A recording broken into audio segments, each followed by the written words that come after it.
Hi, my name is Joe Jackosn. I'm an interviewer and a broadcaster. And what you're about to hear is one of the 1,400 interviews I did for publications such as the Irish Times, Sunday Independent, Hot Press Magazine, and for RTE Radio 1. How do I know that there are 1,400 interviews exactly? Because I recently digitized all the damn tapes myself. But please remember that many of the interviews were done for the print media and recorded on cassette tapes. So some are, let's say, sonically challenged. But sometimes sonic considerations should give way to historical significance, I believe. And I'm glad to say that at least some powers that be in RTE Radio 1 agreed with me on this, and broadcast between 2015 and 2018 many of my interviews in a series called the Joe Jackosn Tapes Revisited. What follows is one such programme edited for this podcast and minus music, which I can't use for copyright reasons. The full tapes can be accessed at joejacksoninterviewer.com. Either way, enjoy. Once upon a time, and a very good time it was, nearly every bedsit party you went to during the 1970s had one or all of these LPs. Tea for the Tillerman by Cat Stevens, Tapestry by Carole King, and either or both Sweet Baby James and Mudslide Slim on the Blue Horizon by James Taylor. I own them all, excluding Sweet Baby James. But I first became aware of Taylor when I read the credits on the back of another album I loved at the time, Carole King's first LP, Writer. I noticed that James Taylor played acoustic guitar on all tracks and sang the beautifully aching backing vocal on the King classic Going Back. And speaking of backing vocals, who could resist the sound of Joni Mitchell harmonising with Taylor on his version of Carole King's Anthem for a Generation, You've Got a Friend? I certainly couldn't. So 17 or so years later, in 1988, when I heard that James Taylor was in London promoting his latest CD, Never Die Young, and staying at the Halcyon Hotel, I flew myself over at my own expense, as was always the case when I wanted to interview one of my music heroes. But I was not prepared for the fact that James Taylor turned out to be such a bloody fascinating interviewee, or frankly, that he'd be so bloody difficult to interview at the outset. Then again, part of the problem was of my own making. I never believed in the journalistic ploy of keeping one's difficult questions till last. So I kicked off by asking Taylor about a quote he once gave, explaining why he was reluctant to get into self-revelation during interviews. Self-revelation, ultimately in the name of helping others to face similar truths, was always my goal for interviews. So the notion of Taylor holding back in that sense did not fill me with delight. But there's another layer to all this. James Taylor, who was born in Boston, Massachusetts in 1948, had his first hit in 1970 with his own song Fire and Rain, and first number one a year later with You've Got a Friend, was when we met at the end of a grueling day of interviews. And tired. Either way, as you'll hear, it took him some time to tune into my, or rather our frequency. But then, apart from the occasional backward step, we hit our stride, like a choppy duet between two dueling guitarists. Right, I went back to an old quote. You were talking about your unwillingness to go too deeply into self-revelation in interviews. Remember that quote? I don't remember it, but it's. I suppose it's makes sense. Although, I don't think there's anything that I haven't mentioned yet in an interview that I couldn't. No, I think the main reason is that it's just it's just sort of embarrassing to you always have to strike a balance, I guess, is that it tends to be a little bit tedious to hear people go on, about themselves and in minute detail. I mean, I don't want to be boring or inappropriately dramatic or self-dramatizing. Well, yeah, I sort of, you always one appears to be a lot more self-serving in interviews than you might actually be, or self-obsessed or something. Right. Well, one argument is that kind of the nature, the intense autobiographical, encoded in quotes, nature of your songs leads people to have that interest in you, whereas they might not in a performer of a different style. I see, yeah, I can understand that, yeah. And it's like an occupational hazard? Well, yeah, it's not really so much a hazard, it's understandable. Right, yeah. Okay. At this stage, yes, I was glad I'd taken an evening course in dentistry, if only because, as you can hear, talking with Taylor, to begin with, did make me feel like I was pulling teeth out of the mouth of a person with their mouth closed and sitting in another room. Either way, at this point, I hit him with another bland, easy question. I told Taylor that I remembered that during his most recent concert at Dublin Stadium, when someone shouted out, "We love you, James," he responded by simply saying, "Love?" in a way that to me sounded sarcastic. Was it? Oh, I didn't. That was just meant to be a joke. Was it? Yeah, sure, just entirely a joke. It wasn't. It wasn't all romantics end up the same way. No, Quote no. Joni, bitter and questioning. Would you question though Yeah. the nature of the feelings fans have for you? No, I don't question that. I mean, I think that the only thing I would question is if people took their feelings about me too seriously.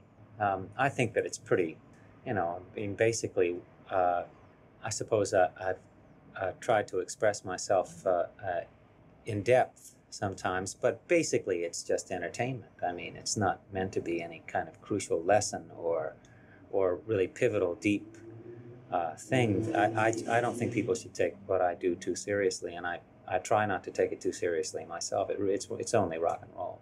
At the best, it's only rock and roll. But music can be central to many people's lives. I mean, it could have been central to your life as when you were younger. When you were young. Yeah, it is. It still is. It is, but it's I'm skeptical of people who take it too seriously. I think It's like you get too near the kind of Mark Chapman, John Lennon area of obsessiveness. Or danger, I suppose that's one possible if it goes too far. Extreme of it. I mean, I get letters from some people who I think are crazy, whose focus on me and compulsion that I'm the center of, seems to me to be inappropriate and not necessarily dangerous. Yeah. Occasionally, someone will write who clearly has listened to my songs and has worked it into some really crazy, Perspective. distorted sort of meaning to herself. It is a little bit reminiscent of Mark Chapman or Helter Skelter and Manson and Helter Skelter. Yeah. But- Does that frighten you ever? I mean, do you feel I don't want to be part of these forces? This is not healthy, or this is. I don't. Generally speaking, if I feel someone is, I try not to respond. I just don't. I don't write back and say you've got it all wrong. You shouldn't take it this seriously. It wasn't specifically directed at you, and it's only rock and roll. I just wait for it to blow over. On the other hand, a more positive reaction is that when listeners kind of get the shock of recognition from your work, where they say you've articulated something that they have long since been trying to articulate. Yeah, that's. I think that's very reassuring, and it's nice to. It's gratifying for me to hear from people that I've meant something to them, or that I've helped them I've helped clarify in their mind something that they were feeling. But if a woman writes me and says that I'm controlling her menstrual cycle, I get a little bit. Yeah. Yeah. No, that's different. Who, as a lyric writer or a songwriter, would have done that for you when you first started listening to music? Given you that shock of recognition in folk and rock and pop, whatever. I guess Randy Newman, Bob Dylan. It also as a lyric writer, Lennon McCartney, Leonard Cohen, Joni Mitchell. Going back, we'd say to your childhood and early teens, they would not have been operating. Who then? Like if you wrote your nobody really that I heard who was really expressing what I was feeling, sort of internally, Right. and sort of helped me organize my thinking, or sort of made something coalesce for me in my mind. In terms of writers of novels or poetry, perhaps beyond just songwriting, would there have been those? Yeah. Sure. Such as? Now these pauses were beginning to make me feel like I was watching a play by Samuel Beckett, say, Crap's Last Tape, or maybe more so in this case, Crap First Tapes. But at this very moment, James Joyce, my favourite Irish writer, came to my rescue in the sense that talking about his books, such as Portrait of the Artist as a Young Man, seemed to snap Taylor into a more vocal mode. Maybe after 20 years talking about the musicians who'd influenced him, and this tour promoting his latest CD and talking mostly about music, this simply was more fun for the man. I guess when I read James Joyce, I identified strongly. Portrait of the Artist? Portrait of the Artist and Dubliners. Dubliners too. Yeah. Why? When I was a kid, I just, they were... Did you hate the church, Catholicism, and all those things? And I wasn't. I wasn't brought up Catholic and didn't have any exposure to Catholicism. And in fact, I suppose Joyce's writings about it were as much an early exposure as I ever had to it. So they brought it into focus for you. Those Portrait of the Artist in particular. Well, no. This was by way of saying mostly that the identification that I had was more on just.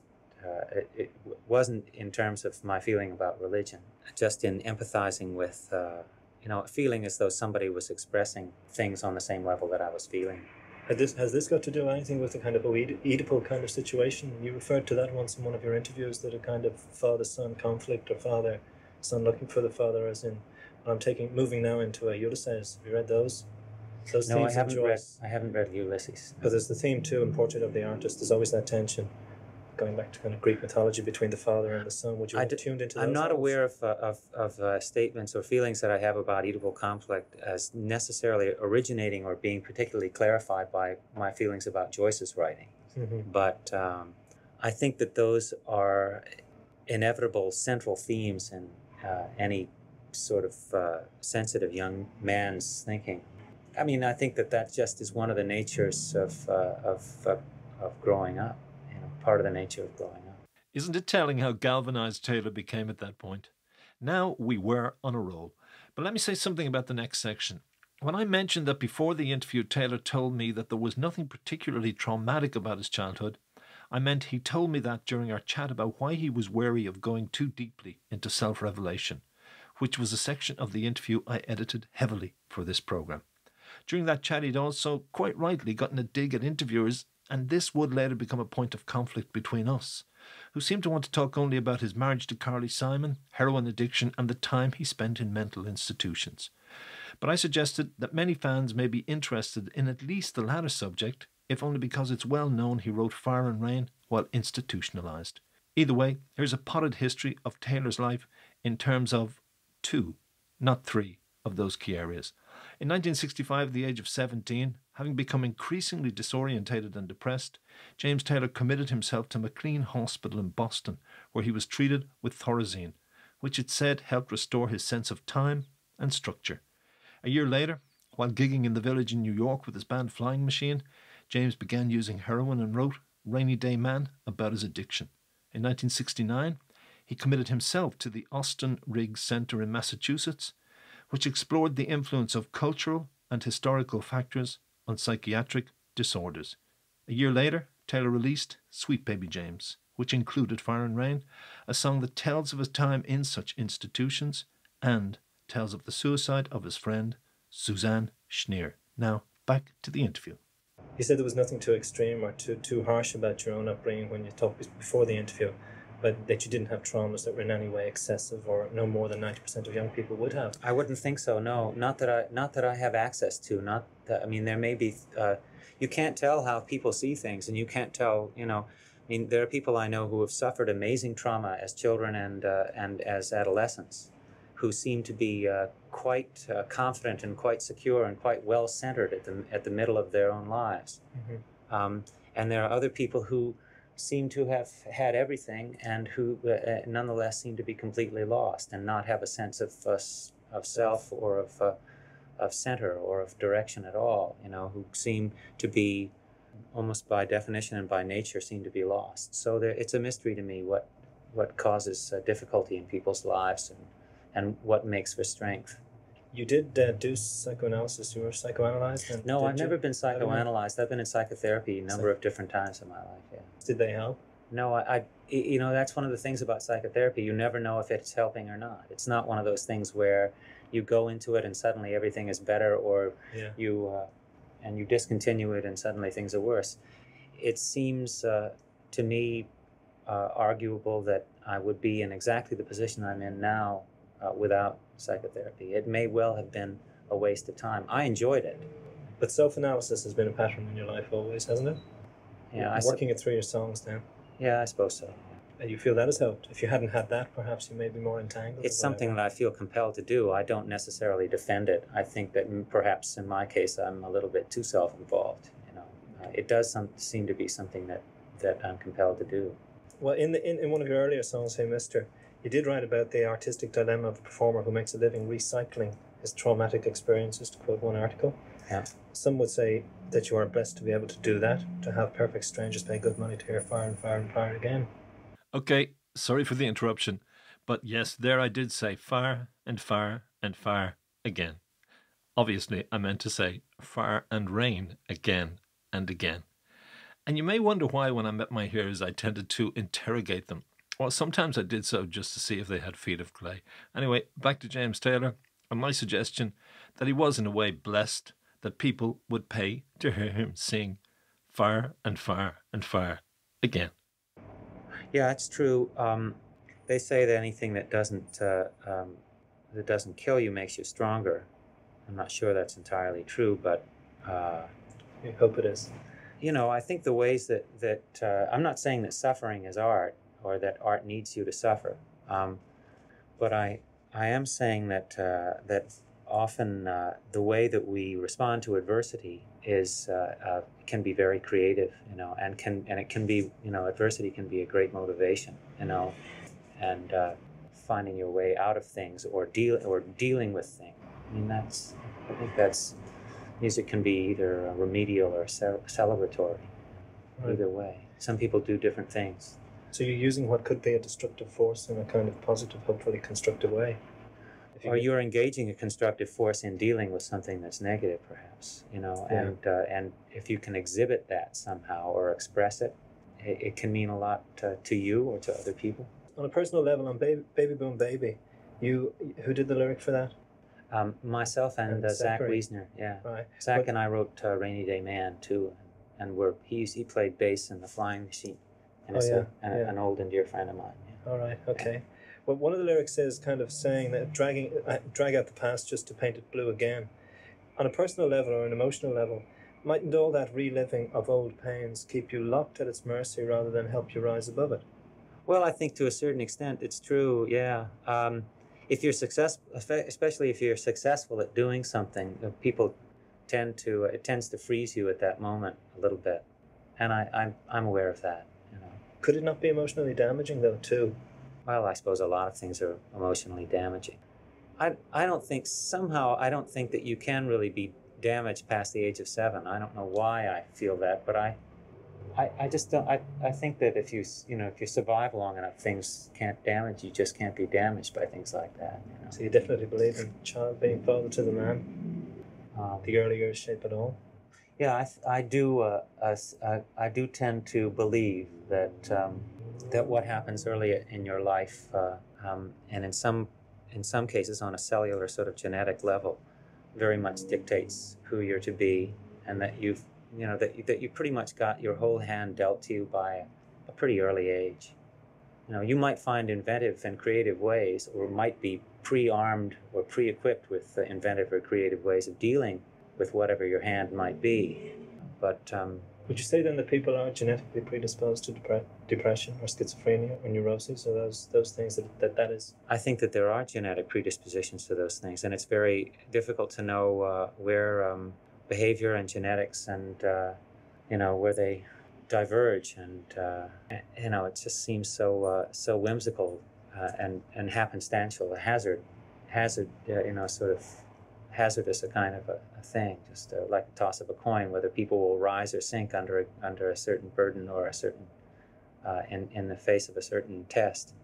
Just no way to know. Do you feel you were genetically predisposed to depression?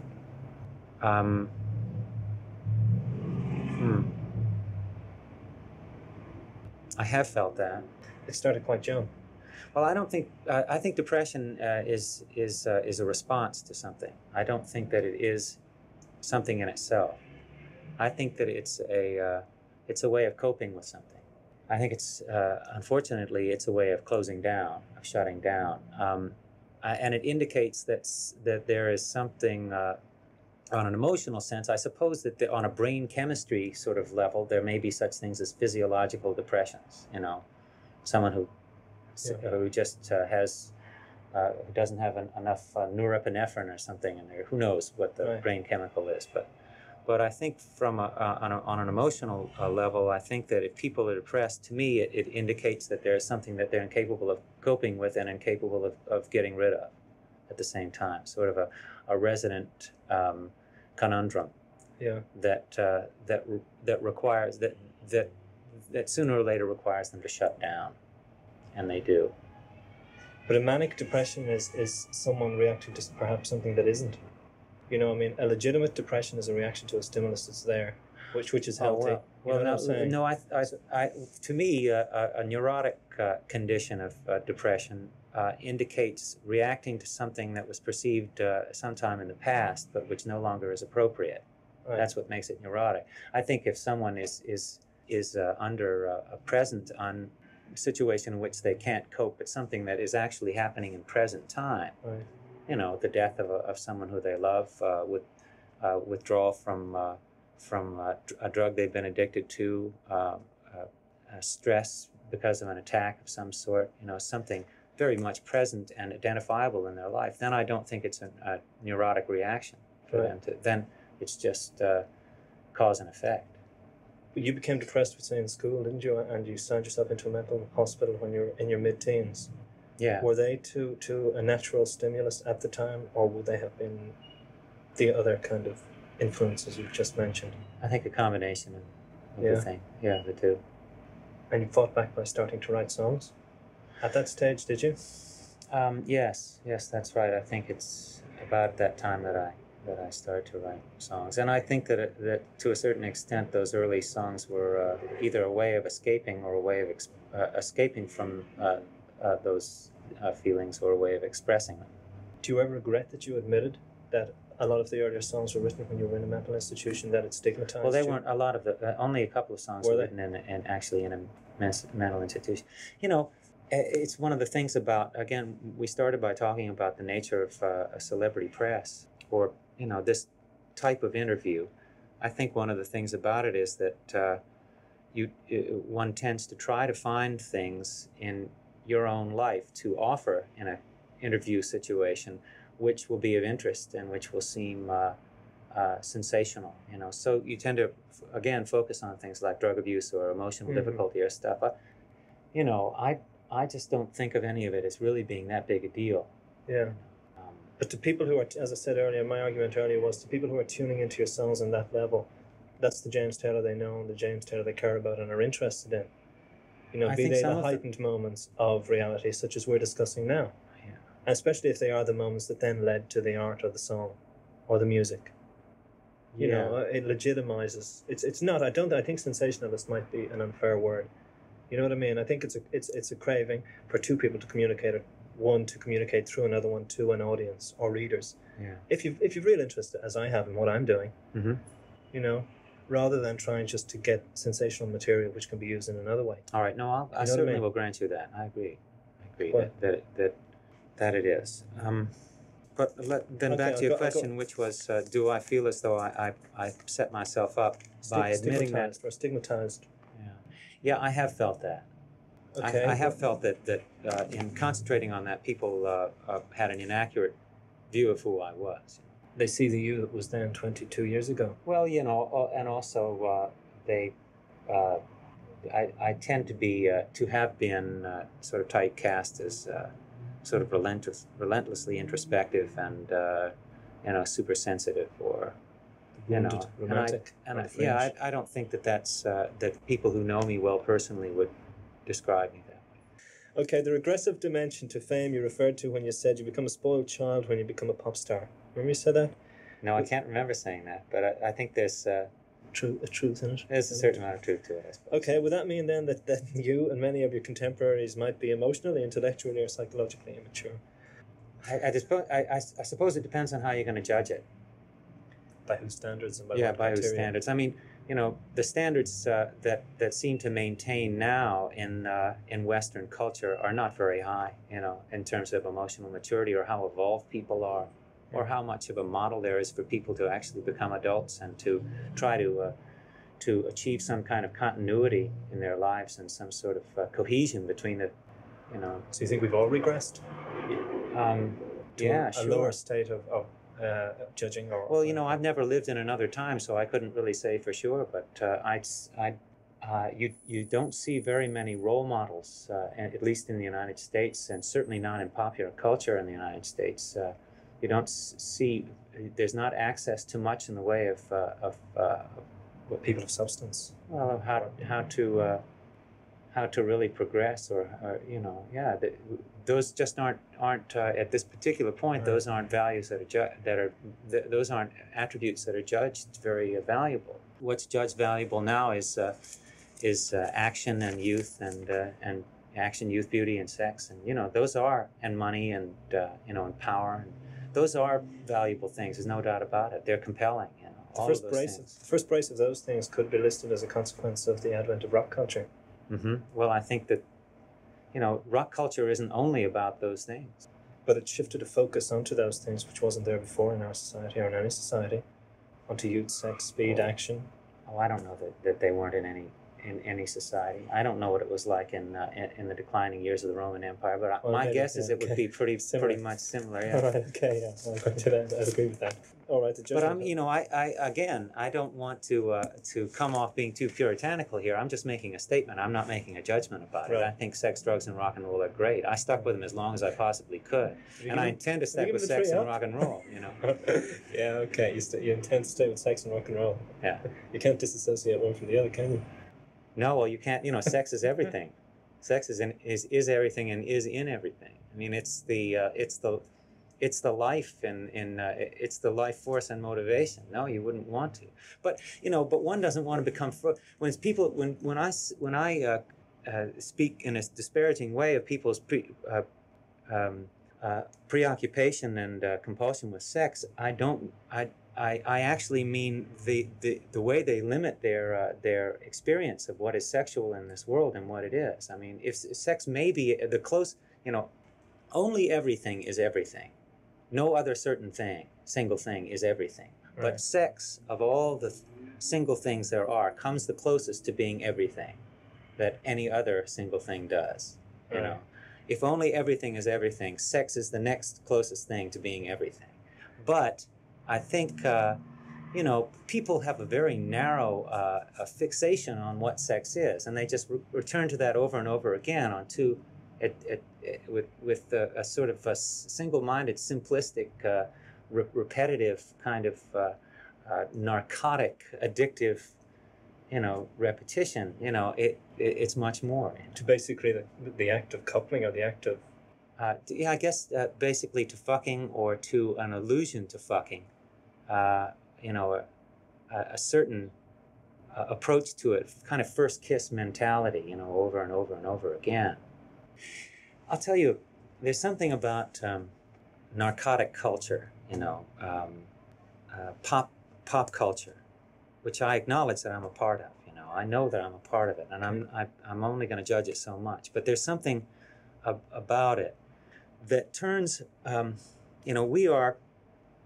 One way of looking of us or organizing our thinking about ourselves is that we are sensory, combinations of sensory apparatus that navigates through life, and that we use our senses and our perceptions and our ways of being conscious of things.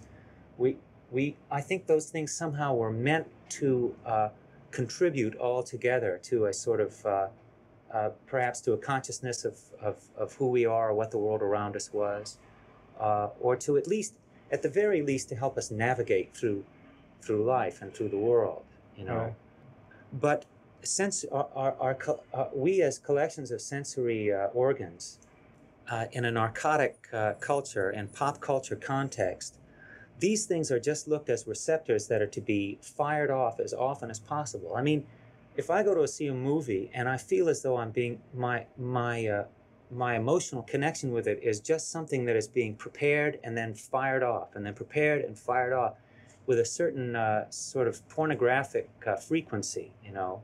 Okay, well, he can recover in 5 minutes and then we'll do it again. Right. And then and he'll recover in 15 minutes from this kind of catharsis and we'll do it again. You know, it turns those sensory things into the end in themselves. just something that is fired off over and over again, you know.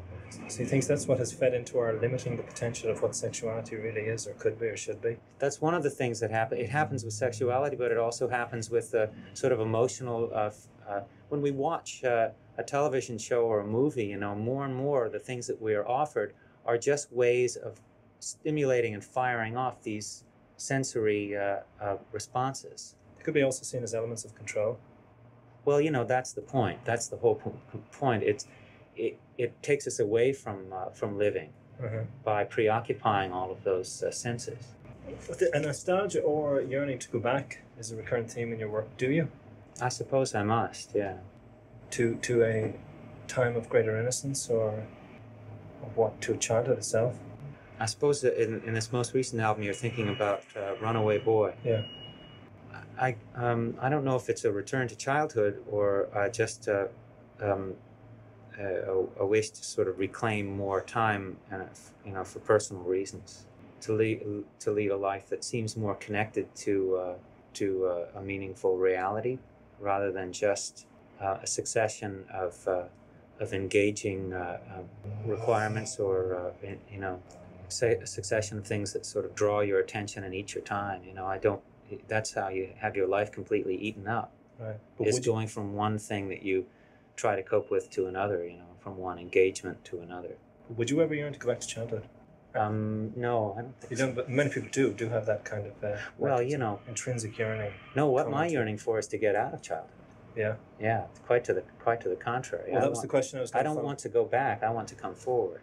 Yeah, because many people tend to idealize the past. A nation can do it, a country can do it, America could be doing it at the moment, and forget the pain. You know, yearn to go back to days of what is called greater innocence and forget, but these are the days that fucked us up, or me up. Yeah, oh, no doubt about it. And I agree.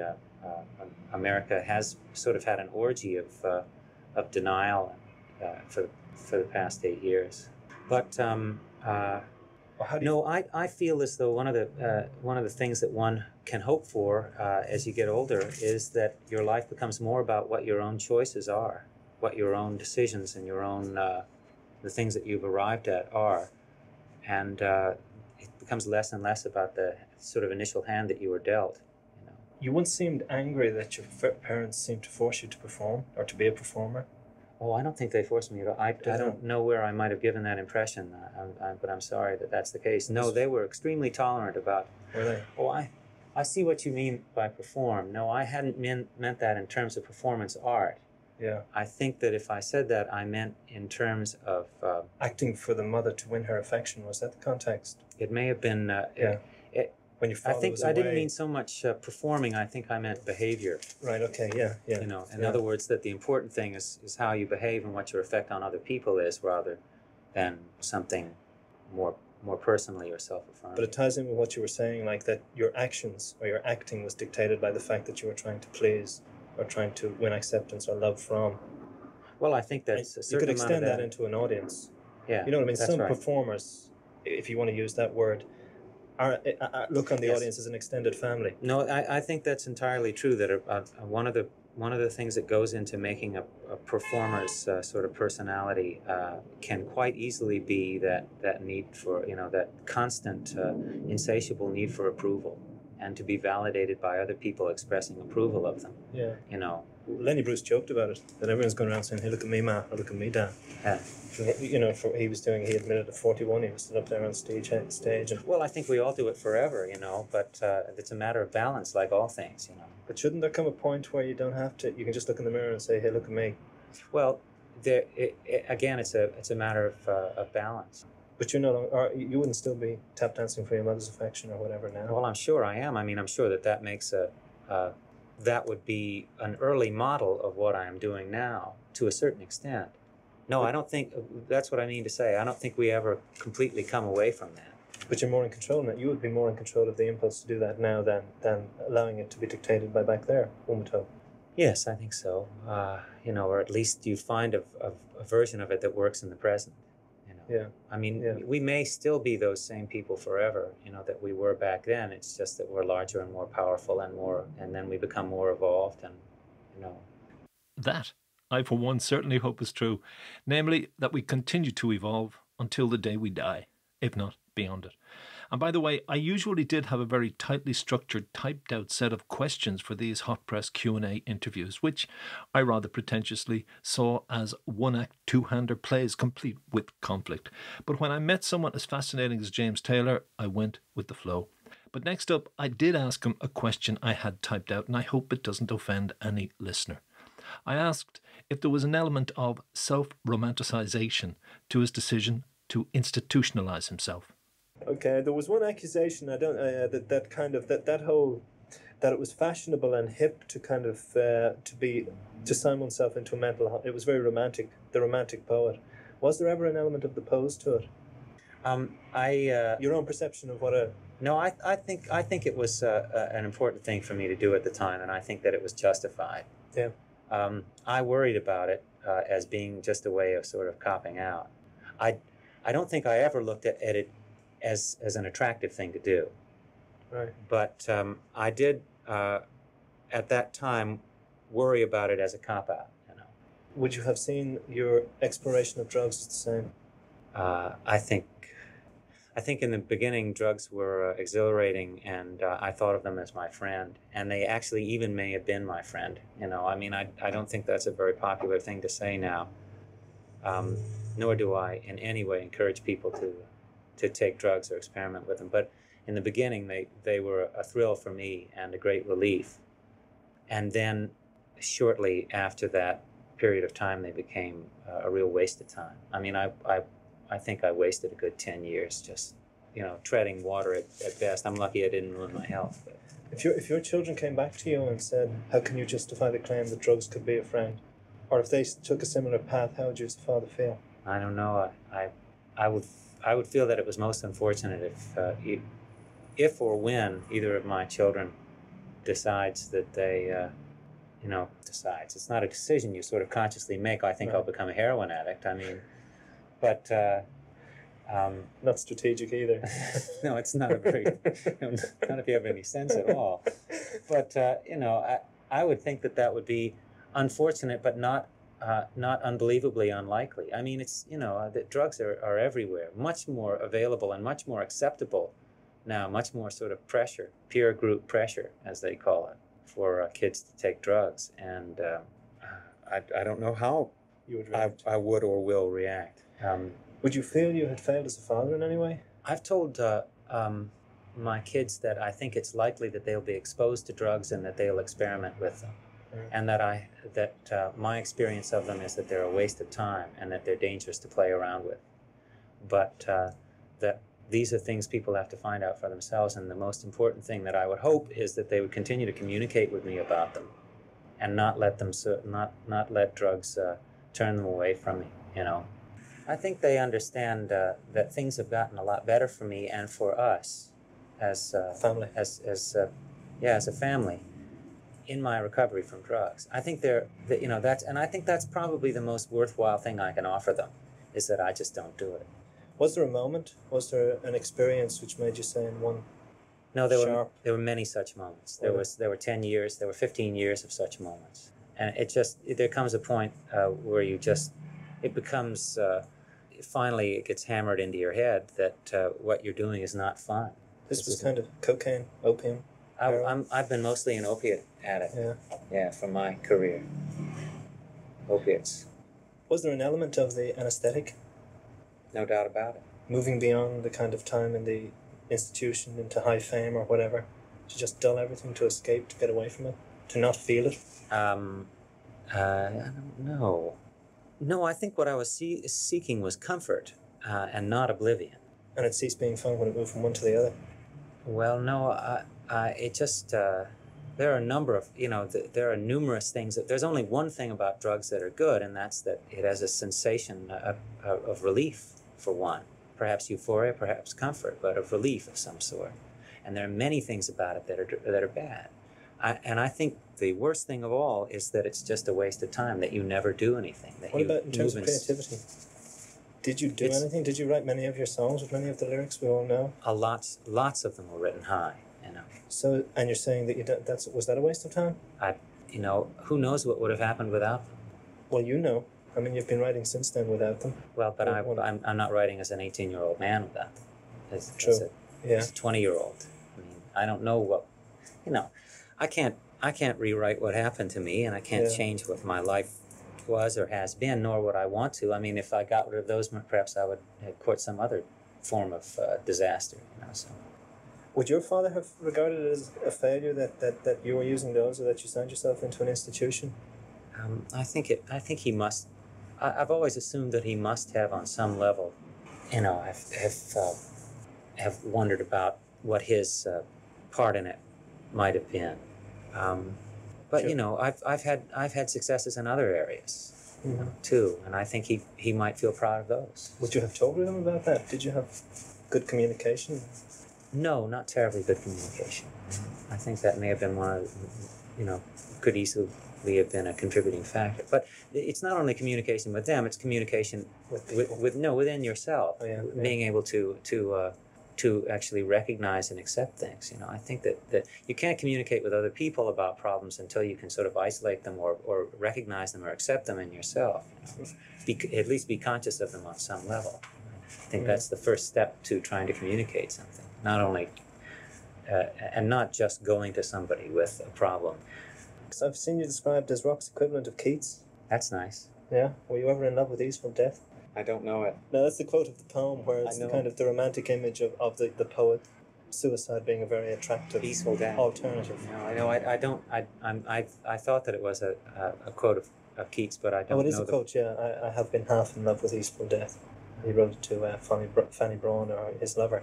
Would you have ever been attracted to that impulse to suicide?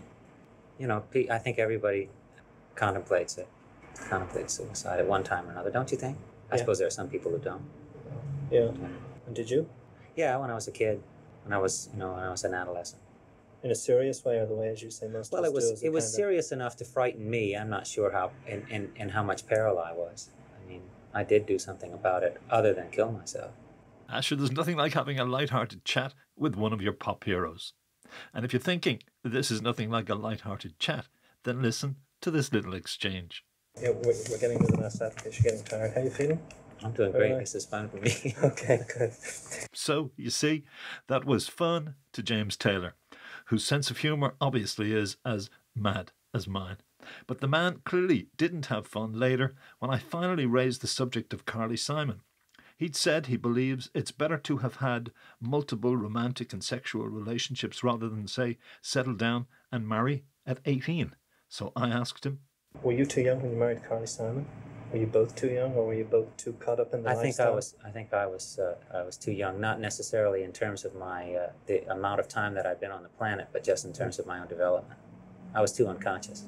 Was that the contributory factor to the break of the marriage? I don't know. You can't say. Can't say. Did you learn from the failure to reapply any to your current marriage? I hope so. Was it a learning process at the end, a painful process, but a positive in the end? Yes, I like to think so. Sure. Are you still friends? Am I friends with Carly? Yeah. No, I wouldn't say that we were friends. No, I tend to want to have as little contact with her as possible, and I assume that the feeling's mutual. We communicate somewhat about the kids, and that's it. Yeah. It ended up that bitterly? I wouldn't say it's terribly bitter. Yeah. I just think that it ended, and I prefer to have very limited contact with. It would strike a lot of people as quite sad, those people who had kind of an idealized vision of romantic lovers in the early 70s and held up certain couples who were in the public eye as, Christ, if we could be like them or whatever. Yeah, well, that's their problem. Yeah, that's their problem. With their ideal. I'm not interested in distorted perceptions. I'm not interested. Well, distorted perceptions are interesting. I'm not interested in living my life in any way to accommodate people's distorted perceptions of what romantic love is or should be in other people. Although the song "Never Die Young," you know, is definitely a myth, and a song is about a person who is mythologizing a couple. Right. That's what the song is about. Somebody who has a huge investment in this couple being what they feel they never can be. Yeah, and you feel that many kind of fans or admirers of people can push those pressures on couples who are in the public eye? Oh, yeah, to a certain extent. I think I don't think life takes place in the public eye. Yeah, and it can be damaging if it does. Yeah, just a drag. I don't think damaging really is what you'd call it either. Well, there are those couples who do claim that the fact that they had to live out their love affair in the spotlight, the glare of cameras or television cameras or whatever, didn't help.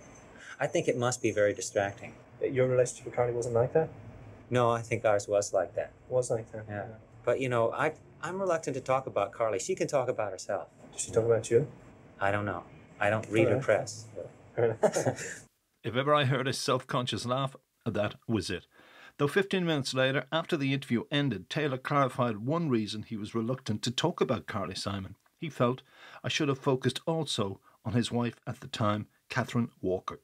Okay, I can end it there unless you feel there was one point you particularly wanted to mention and the Get hasn't asked me anything. No, you've covered it all. You've covered it all. Have I? I think so. Sorry about that, Graham, but there you go, 6:45 on the dot. I didn't get a chance to mention, unfortunately, we talked a lot about what has happened to me in the past 10 years and in my career and stuff, and we didn't really spend any time mentioning my appreciation and gratitude for my wife, you know. And we mentioned a lot about Carly and stuff, but that stuff is 10, 15 years ago. I tried to lead you into that. And I think a lot of where I am now and a lot of what yeah, that's right, you did mention. No, I tried to lead Katherine you into it by saying, times. did you learn from that for your current marriage? And Right. I thought, and then when you didn't go into that, I'm sorry, I was talk just aware of trying to close down the subject a little bit. on Carly. Yeah. Yeah, no, but then I thought, well, if you don't talk about Carly, maybe he doesn't want to talk about it, so I didn't push that. Right. Well, But if you do, I will integrate it. In fact, I agree with you that a discussion of one's a private life can be detrimental to it, and for those reasons, I don't like to talk about Katherine and my private life with her. But in terms of balancing it off and acknowledging how important she is to me, you know, the fact is that I have no idea where I'd be without her. And I really, you know, I'm profoundly, profoundly grateful is the wrong way to put it. Really. It sounds like you've just received an award or Yeah, something. really. You know, but the What fact is an award? that I depend amazingly on. Her and the family, is the family unit of central importance now?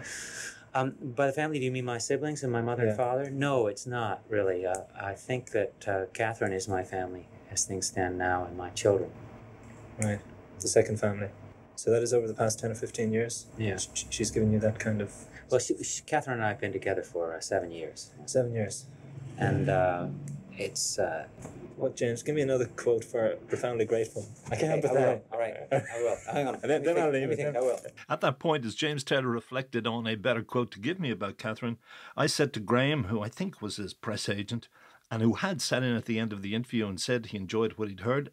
Well, there were certain areas I was uncomfortable about covering, but I have something to readers who are going to expect things. Sure. So I thought if we could just go at them, get them out of the way, and then move on to... But I think we did go into a good analysis of whatever life forces and things like that. That was different. It was different for me. I thought so too. No, it seemed quite unique. Yeah, okay. Maybe we put it in the Philosopher's Monthly magazine or something. Is there a Philosopher's Monthly? Is there or isn't there? If there isn't, there should be. No, I don't know what to say about... profoundly grateful. You know. Well, maybe it would just be enough to understate it, to say I don't know where I would be. You know, Yeah, that's right. You know, Yeah, that's you don't right. have to go into a kind of almost melodramatic phrase. Yeah, that's right. Good for you. Okay. Unless you think of something really good. Yeah, Get call back me to up me then. and check it out with me. Okay. I'll say, go ahead. In it goes. Thanks for listening, and good night. Hi, Joe Jackson here again. I thank you for listening to this edition of the Joe Jackson Interviews podcast. More can be heard on my website, joejacksoninterviewer.com.